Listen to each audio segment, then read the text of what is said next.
Hi, guys, it's me, Mr. Bertosh, your incredibly handsome science teacher. And in this video, we are going to be talking about why and how engineers account for local climates as they design and build various structures.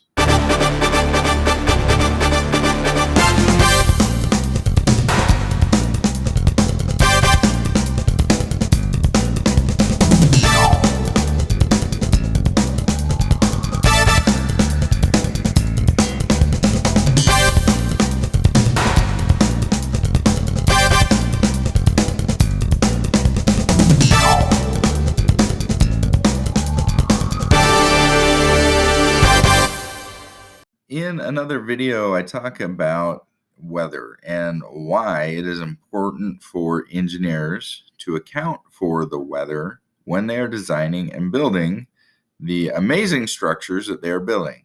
In this video, we're going to talk about the same thing, except we're going to talk about climate. And before we do that, though, let's just revisit what an engineer is. An engineer is a magical being.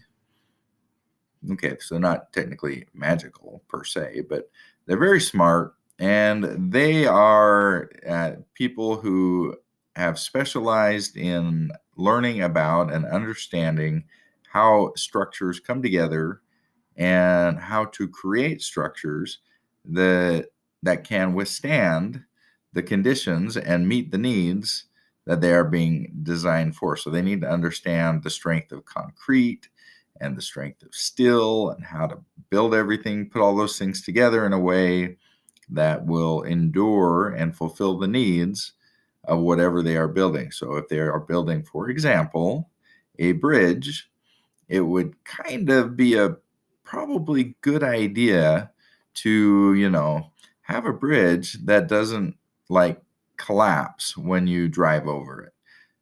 Generally speaking, collapsing bridges are, in fact, frowned upon. And so an engineer is somebody who is really smart and has a lot of responsibility on their shoulders because they are taking lives into their hands.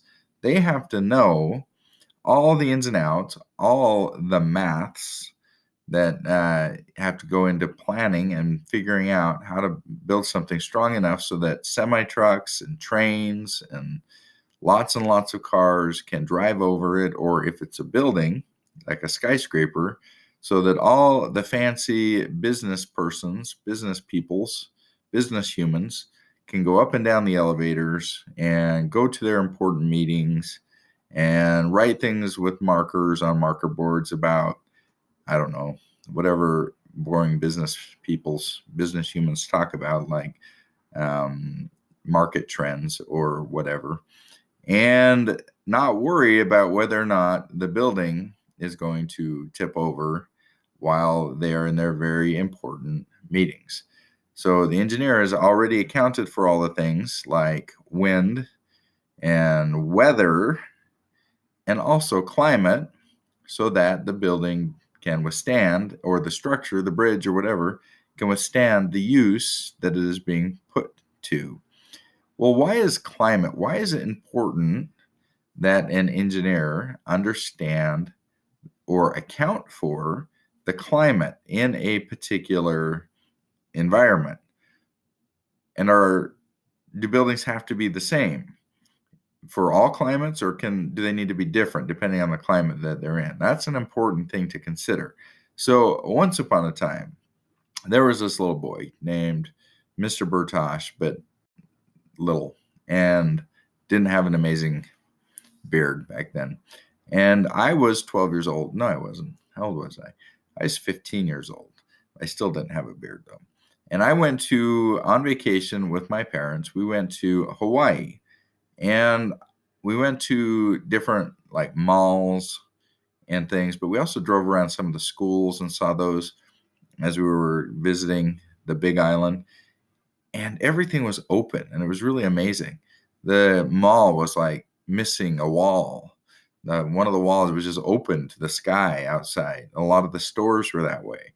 And even the schools, like classrooms, were just open to the outside, and it was really amazing and incredible. They had like a curtain that you could draw back to close it at night, but in the day they opened it, it was just the sky. Can you imagine that being your classroom? How awesome that would be?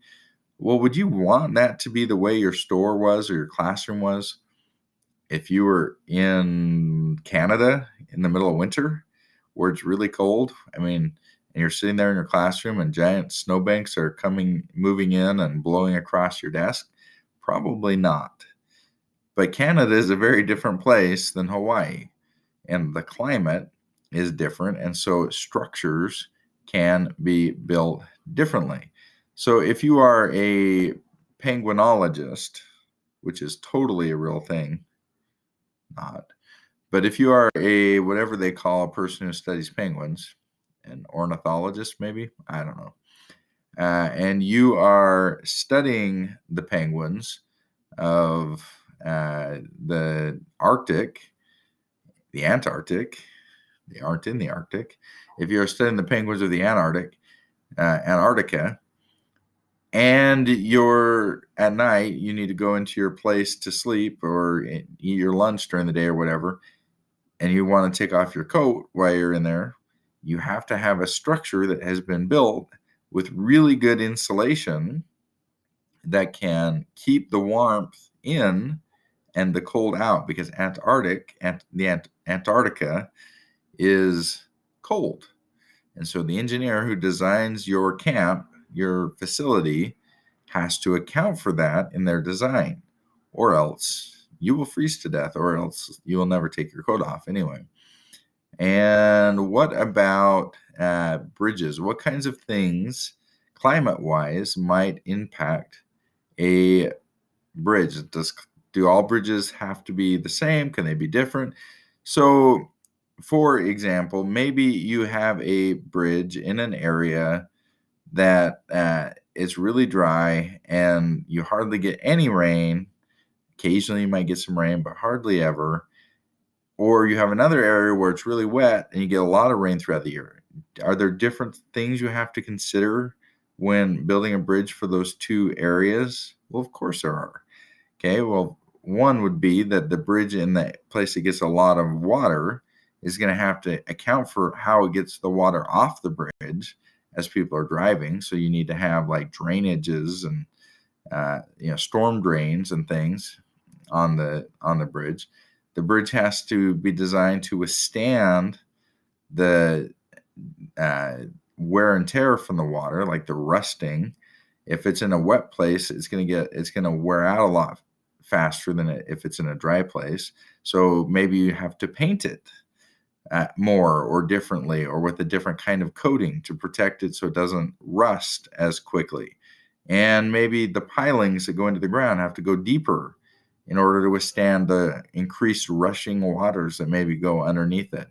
Okay, so wherever a structure is, there are climate conditions there that are temperature and windiness and precipitation. Precipitation is a fancy schmancy sciencey word that means how much water comes out of the sky.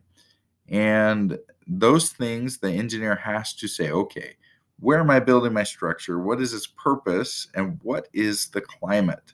How can I build this structure to fulfill its purpose and be protected, or protect those who are using it from the local climate conditions?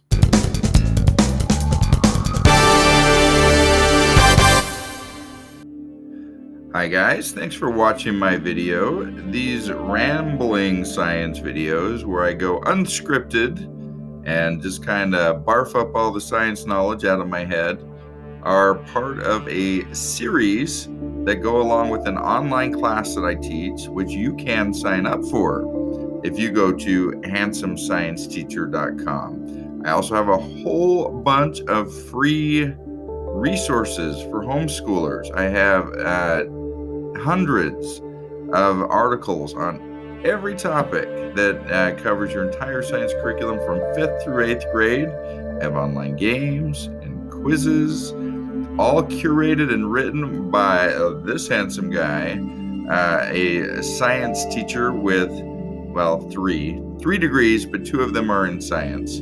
So it's targeted right to and directly to your your science student. So sign up. Subscribe to the channel, and I release lots of videos also in addition to these ones, lots of little short videos that are like 2 minutes long that cover science topics. Those ones you don't get to see my handsome face, but they're still good videos and they're much more targeted, and those ones are scripted, so you don't have to hear me like you are right now going blah blah blah. The end. Subscribe. Thank you. Goodbye.